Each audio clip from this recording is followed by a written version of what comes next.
Good morning, everyone. It is great to be here with you all. Again, my name is Phillip Ensler. I am currently in the State House of Representatives. I serve District 74 in Montgomery, but now running for Lieutenant Governor. And I've been in Tuscaloosa a few times, so I know I've seen and met some of you all, but great to be back and really appreciate the invitation. I'll tell you a little bit more about myself and my background, certainly my work in the legislature, and then why I'm running and what I'm focused on, and then of course want to take your questions and hear from you all. But by way of background, I'll go all the way back to college. I went to college in DC during President Obama's first term, had the privilege of serving in the White House under President Obama. And I share that just to say that it exposed me at an early age to what politics and public service could be about, and everyone was treated with dignity and kindness and respect, things that we are far, far away from these days. But that really inspired in me a passion to serve and showed me that you could use government, you could use policy to try to make a positive difference. So was there in DC, but had a passion and desire to work with young people. So I did the program Teach for America. I taught in Montgomery. For those who may know, it was Lee High School. It's now Percy Julian. Absolutely loved being in the classroom, loved working with our young people. At the time I started a program, and this was 14 years ago, to bring students of mine from Montgomery to Washington, DC. Many of my students had never been outside of Montgomery, many hadn't been on an airplane, so we actually just got back Thursday night. We've been doing the trip now ever since 2012, and I bring a group of students up to DC, and we go to the African American History Museum, we go to the Holocaust Museum, we tour Howard and GW and Georgetown, and we also then go to Capitol Hill. So the students met with Congresswoman Sewell and Congressman Figures, and it's a chance just for them to really learn about advocacy and talk about the issues that matter most to them. And again, I share that because that continues to be at the core of my work and continuing to work with young people. Had a strong interest in civil rights and social justice, so I went to law school, got my law degree, and joined the Alabama Bar in 2017, and ever since then have been focused on a range of policy issues. I worked at Alabama Appleseed. I'm sure some people in here are familiar with that organization. I worked a lot on criminal justice related issues, obviously our prisons, and of course now with the Alabama Solution, there has been even more attention on the horrible, inhumane conditions. So did that, then worked for the mayor of Montgomery as his policy advisor, and worked on everything from education to public safety to small business related issues, and then ended up running myself for the legislature in 2022 and flipped a district in Montgomery. It had been held by a MAGA Republican, and the lines and demographics had changed in a way that a rare situation that we were able to flip a district. And at the legislature, I've been most focused on gun violence. I have lost 10 of my former students in the last year since I've taught to gun violence, and have just seen the trauma and how horrific it is, not just for those individuals, but for families and classmates and the community as a whole. So led the effort to create a state ban on Glock switches, which turn handguns into machine guns.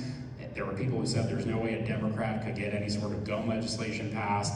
It took 3 years, and it took a lot of working across the aisle. It took a lot of educating people on it, but we were able to get that done. I also secured funding this past year for a telemental health program for students and education employees.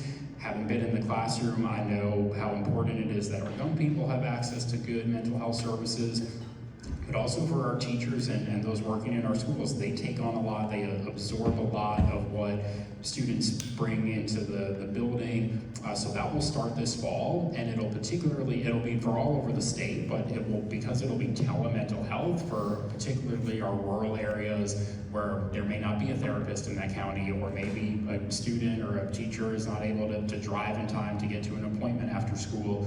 So that will really help expand that access. So really proud of that.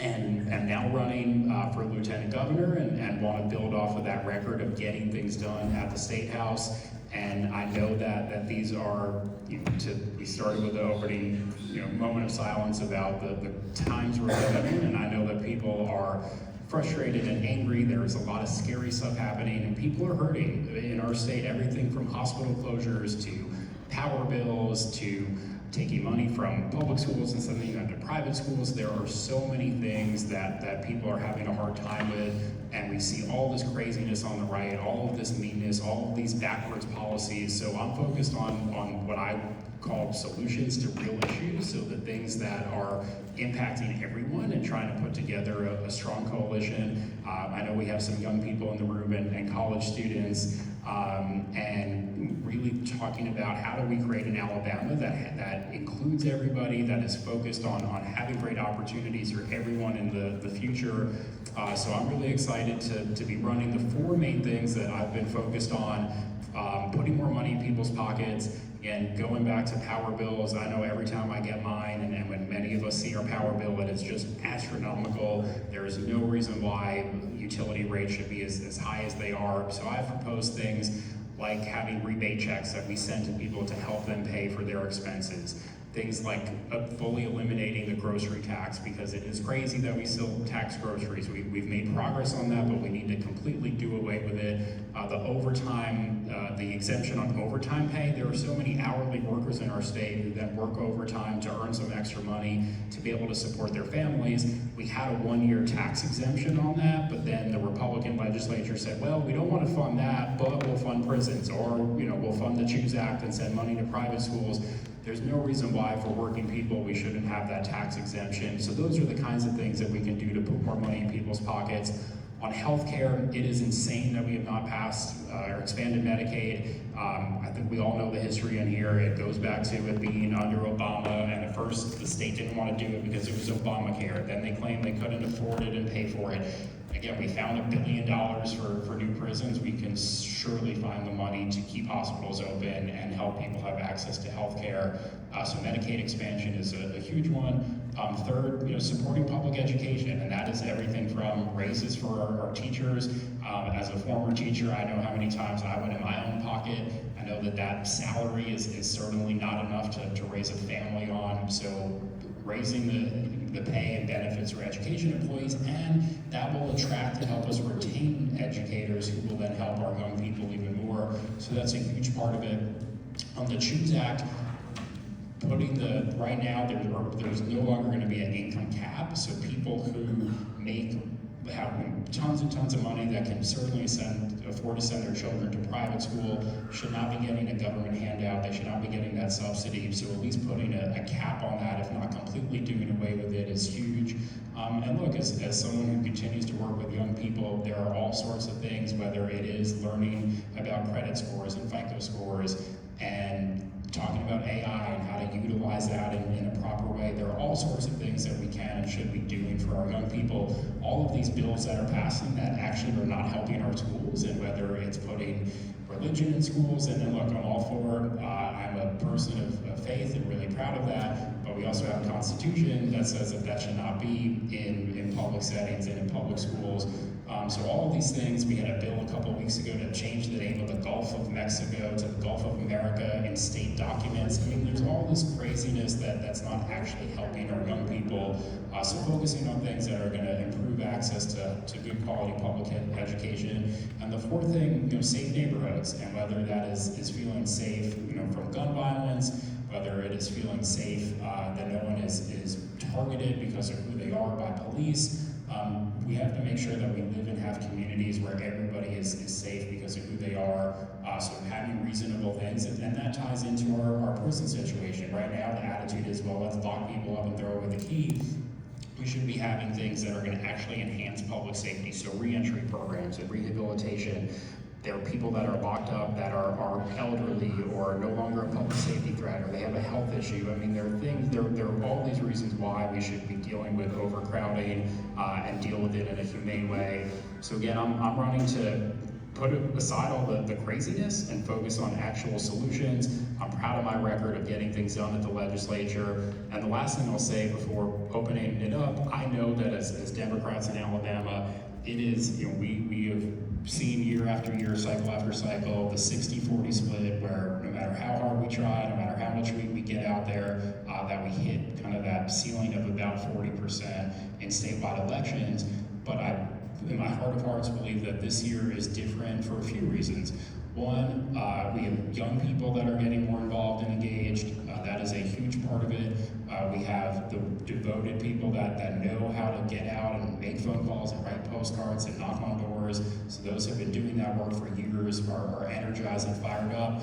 But also, there are more and more people, and I hear this everywhere I go in the state, there are Republicans and independents, to the extent there are some reasonable ones that are tired of the craziness, they're tired of the extremism, and my message to them and reaching to them is saying, look, you don't have to agree with Democrats on every single issue, but we are here to at least focus on solutions. We're here to do reasonable things that move our state forward. We're not going to embarrass you by continuing to race to the bottom. We're not going to continue to embarrass Alabama with all sorts of backwards, hateful things. We need to bring people from the other side of the aisle who can see that we are a party that wants to support the state as a whole, wants to move things forward. So and we look at these districts throughout the country, Trump won by double digits, Democrats are now flipping those. So if there's any year we can do it as Democrats, as now. And the very last thing I'll say on it is that there are great candidates up and down the ballot. So from your statewide offices to your legislative races, down to school board races, there are Democrats that are fired up, that are running up and down the ballot, and that is going to help all of us and everybody getting out, everybody knocking on doors, everybody getting a few people to get to the polls. That will make that difference. So this is a great year for Democrats. It is going to be hard. It is going to be a lot of work, but we certainly can do it, and we can win in November and can certainly do it with your help. So I appreciate it. I will stop there and happy to take any questions.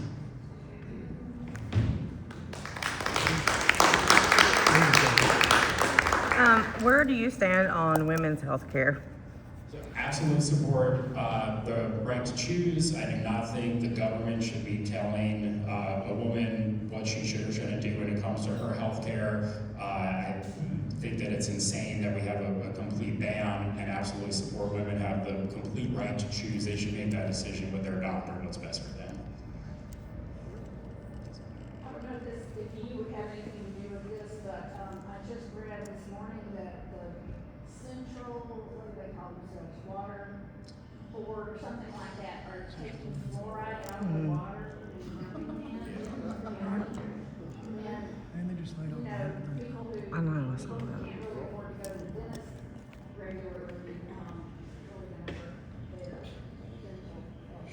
Yeah, and I'm not a doctor or a medical expert, but I listen to and defer to medical and scientific expertise, and I know there are some mixed views on it, but overall, the science seems to show that having fluoride in your drinking water is safe and also helpful for that. So and there is such an anti-science, anti-fact movement, and it is, so I saw that, and it is very concerning, and especially because a lot of people, right, they don't have dental insurance and they can't afford to go to the dentist. It's something that people often put on the back burner, so we should, and I did this particularly when I worked at the city of Montgomery during the pandemic, those of us in government who are not scientists or doctors, we should be listening to those who have done the research, who know what works, and again, I know there's some mixed evidence, but overall, it says that fluoride works, and we should be following that evidence. I grew up in Silicon, and I remember around 1955, they put fluoride in water. And a good friend of mine became a physician, and he practiced over there for 40 years. And he said, not too long ago, maybe 3 years ago, the city council was going to take the fluoride out. And he said, no, this is crazy. And so they voted, they were going to vote on it. He said, give me a minute. He got the head of the dental school, the head of the dental school, Berkeley, UAB, to come down there and talk to him. And then they kept the fluoride in the water, and then one by one vote. So I think a lot of it is, it's fine. We don't trust that, try science, and that's science.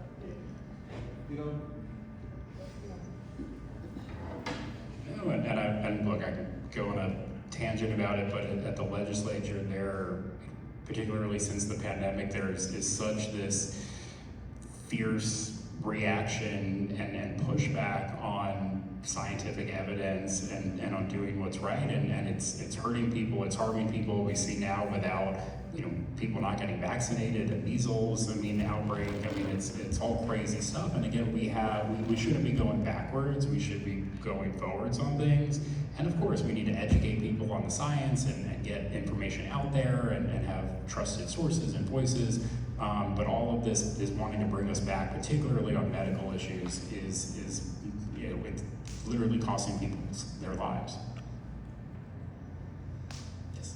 I'm sorry, I didn't get your name. What is your last name? Ensler, E-N-S-L-E-R. And we have some push cards that we'll hand out in the end, so we'll get my full name on there. Thank you. Yes, ma'am. Yes. So what will be the primary challenge as lieutenant governor versus president? This is What's the difference? so there are two main roles for lieutenant governor. One of it, I will say it's not the sexiest, but it has a huge amount of influence in the state Senate, in that right now, if Republicans want to cloture Democrats, so if Democrats are trying to filibuster on bad bills and Republicans want to end debate, they sign a petition, they hand it to the lieutenant governor can then accept it and end debate. So something that I've had a lot of conversations with Minority Leader Bobby Singleton up in the Senate about is that just having a Democratic lieutenant governor will allow for more debate on these really contentious bills and even filibuster in a way that can stop passage of some of them. So it can be a game changer as far as what gets through the Senate. The second part, though, that the role hasn't traditionally done this enough, but convening senators and bringing together, you know, certainly Democrats on the issues we agree on, but trying to find if there, to the extent there may be Republican support for certain issues, like the lottery and gaming, for example, came short of one vote. But if you have a lieutenant governor who's really going to use the office to try to bring members together, really use, you know, the kind of what I call the bully pulpit of the office, you know, that can end up helping good legislation pass. So using it to do that, and the third thing that I'll add in that I mean ties into the bully pulpit kind of advocacy aspect of it is raising awareness about issues. I mean, the lieutenant governor, certainly if he or she talks about a particular issue, the media, they report on it, it's something that can attract federal dollars. So prioritizing things right now, like healthcare, like public education, the lieutenant governor can help steer funds and positive attention on those issues. There seems to be quite a number of people running for the office. There are, it's a crowded field on the Republican side, and you know, I will let them, you know, hash out their views. I'll put it mildly, but no, look, you know, very generally speaking, the lieutenant governor candidates on the other side are either focused on trying to take away people's voting rights and suppress the voter polls. You know, they're focused on banning books and, you know, going after, you know, attacking the LGBTQ community. I mean, they're focused on all of these things that are hateful and bigoted and oppressive. And again, I go back to it over and over again. We have, you know, issues that we should be addressing. So if they want to focus on those things, you know, let them do that. We're going to focus on things that are going to help unite and bring people together and empower them. Any other questions? Phillip? Well, I might have missed it, but would you expand upon this effort to change the primaries? Yeah, so a bill passed this past week that would create what are called closed primaries. So right now, I'm sure as everyone here knows, you go in a primary day, you can either take a Democratic ballot or a Republican ballot. I know all of us always take Democratic ballots, but the idea is that people have the choice. Now what Republicans want to do is create closed primaries where you would have to register in advance for either party, and then you could only vote in either of those primaries. And what's really problematic about that, though, is that you have people who are independents, and we certainly, as Democrats, want to attract them and get them to vote, you know, in good faith in our primaries. But it just boxes people in where they're having to make that decision, and it also then just makes it that Republicans you know, they just want to make it even harder. They want to make it like even more of a closed, tight-knit group where they only allow in the ones that they want. And so they got through the House. The good news is that there's only 2 weeks left in the legislature, but it seems like Republicans are prioritizing it. But I will say this, and I know it can get frustrating at times, but really calling on members, particularly those who are opposed, who we know on the Democratic side that there's the opposition to it, but calling on those Republican members, trying to put pressure on them. It does help if you call, email, message them to push back and say if you're against it. Yes, sir. On this issue of the power plants, Alabama Power is owned by Georgia. Why can't we say, okay, look, we're gonna go in there with a microscope and lights, and we're gonna see how much, they base the price they charge us on how much they claim it costs to do it right. And we're gonna find out exactly where you're spending this money. I mean, nobody can stop us. Can we do that? We could. So the legislature certainly can pass bills that then require the Public Service Commission to check on those things more. There is one decent bill making its way through. I think it's I have to double check on the number, but it's a Mac Butler bill that dealing with the rates. But there is, there's all that, I'm sure everyone has been following, there's all this craziness of trying to take over the Public Service Commission and have appointments or take away the right to vote for people. But there are things where we can actually require the Public Service Commission to look at, and audit how the funds are being used, and like other states, have more requirements in place. And the question I often get is why is it that utility companies are guaranteed a profit for no other industry in the private market? Do we guarantee that an industry is going to be guaranteed a profit if they have a good product and it sells and they can figure out how to do it? That's great, but the fact that we're guaranteeing them a profit is something that's come up as well as how do we address that. I just want to say one thing about the history behind Alabama Power. Ms. Rosa Parks was arrested in 1955. We all know that. 2 people got her out of jail, a husband and wife. The husband was an attorney, and the reason he was an attorney in Montgomery, I can't remember his name. Anybody help me out with that? The husband, he was an attorney for Alabama Power previous to that, and they were so crooked that he couldn't even get up in the morning knowing he had to defend Alabama Power. And so he just went back to Montgomery and put out a sheet and practiced medicine law. But that's how we feel about these things. They're just powerhouses that overrun us. We have no choice but to pay huge amounts of money to them. And nobody seems to do anything about it.